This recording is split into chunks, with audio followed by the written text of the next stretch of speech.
Hi, welcome back to Solve Problems Fast. I'm Eric Anderton. I'm so glad that you're here for the next part of the video series. We're going to get into getting ideas.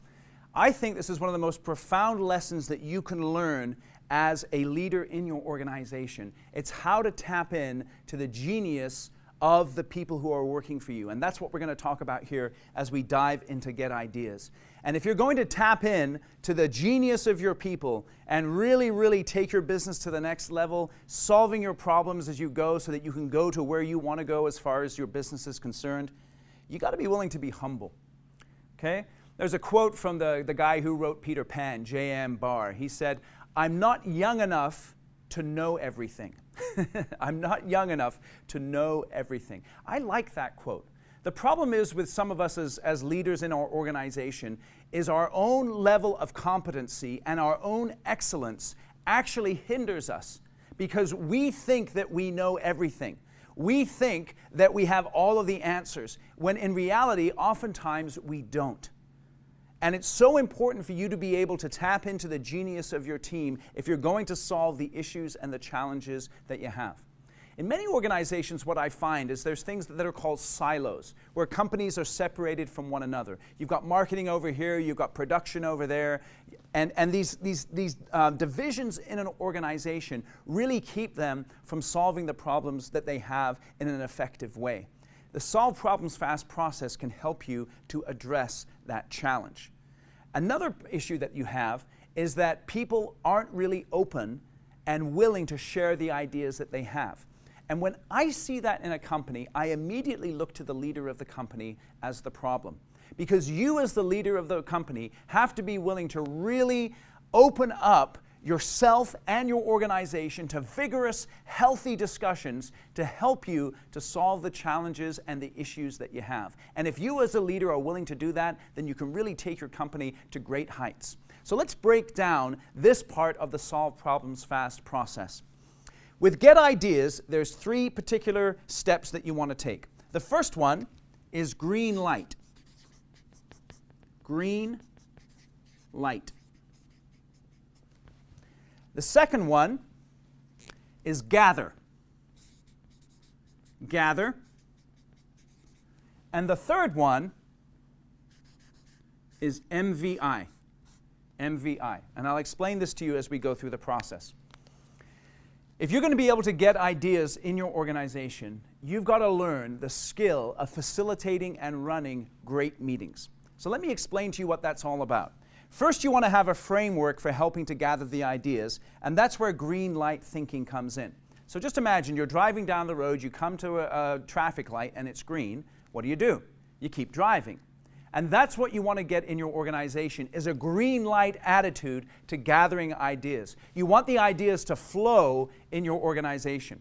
So when you have a particular issue or problem that you want to address, what you do is you gather the interested parties into a meeting. I would recommend that you gather people who are both affected directly and indirectly by the problem, because you might find that the people that you gather that are indirectly affected by the problem give you insights and ideas that you wouldn't have thought of if you only put the people in the room who were directly affected. So for instance, you might have a sales issue as far as, the levels of sales that your company is at.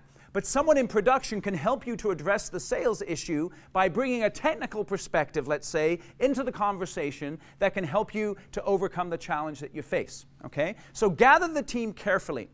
Once you've gathered them, you want to give them the green light. And this is what I mean by that. There are no bad ideas. There are no bad ideas when you're looking to solve problems fast.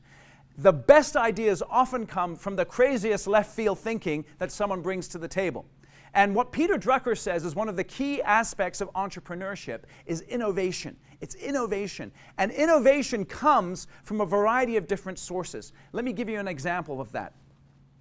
Henry Ford is very famous for having invented the production line, right? The assembly line for the automobile.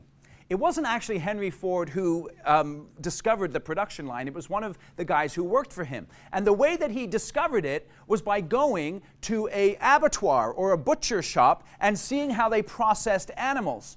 He saw how they processed animals, and from that understanding, he was able to analogize that or translate that into how they could process cars. And they took the problem of putting together cars from something that took them 12 hours to do, they reduced it to 90 minutes as a result of an idea that came from a butcher. Now think about that for a moment. When was the last time you got a great idea for solving problems in your organization that came completely from outside your organization? That's why you've got to bring in a variety of different people in your company to tap into a variety of different ideas.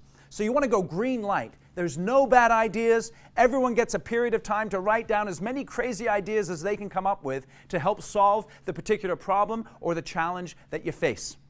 So after you've done the green light, then what you want to be able to do is you want to gather the ideas. And this is where a lot of the, I would say, subtlety of meeting facilitation comes in. Because when you're gathering the ideas, particularly as the leader of the company, the first thing I want you to do is just to shut up. just to be quiet and allow the ideas to come up. Have a little flip chart like this or a whiteboard and just start writing the ideas on the board. As you're writing the ideas on the board, help people to articulate what they're saying. What I mean by that is this. You know how some people, they start to talk and they have an idea in their mind about what they want to share, but they have to talk for 30 seconds or so to actually get that idea out. That's why you need to shut up. You need to be patient to hear what people are saying and then help to interpret it for them so that you can clearly write down how they think the problem can be overcome. Okay? Another thing that you want to be able to do is you want to be able to help people with rephrasing. So they come up with an idea, and you know your business really well. They know it as well. So start to rephrase and to tweak the idea so that you can get as specific and as clear as possible. Another key aspect when you're gathering ideas is this. Don't make your meetings like high school, okay, where one person is dominating the conversation, right, or two people are dominating the conversation, and others are just sitting in the back not making any kind of contribution. As the leader in the organization, your job is to draw out the ideas from every single person participating in the meeting. Those participants need to know that they're in the meeting because they have a contribution to make. And as a result of that, they have an obligation to make that contribution in an effective way. But you also have an obligation to make sure that that is a comfortable environment where you're able to gather those ideas without criticizing, without judging, just so that you can get them on the board. Now, it's important to get them on the board in a visual way, because once people have articulated it and it's on the board, you can then begin to process it as they read through those ideas and as they begin to think about them. Okay, so now the third step with the get ideas process, after you've got the green light and you've got all the great ideas, after you've gathered them, after you've put them on the board and you begin to think about them and discuss them and process them, then you want to identify the MVI. Now the MVI is the most valuable idea. There's an old saying about meetings, when all was said and done, a lot was said and nothing was done. I know you've been in meetings like that before. Everyone gets pumped up and fired up in the meeting about what they're going to do to overcome the challenge. You run out the door, and then 30 days later, you're still facing the same challenge. One of the reasons why that happens is because we try and take on too much. We get like 15 ideas on the board to overcome the challenge, and we never narrow them down to the specific ideas that are the best, that we can really focus on and build an executionable, actionable plan around so that we can actually solve the problem. So what you've got to do is you've got to identify the MVI. And let me just give you a little tip for doing that. Just take the list of 15 ideas that you have and have everyone vote on them. And this is the way you do it. There's 15 ideas on the board. Have everyone pick out their top 4 or 5 ideas.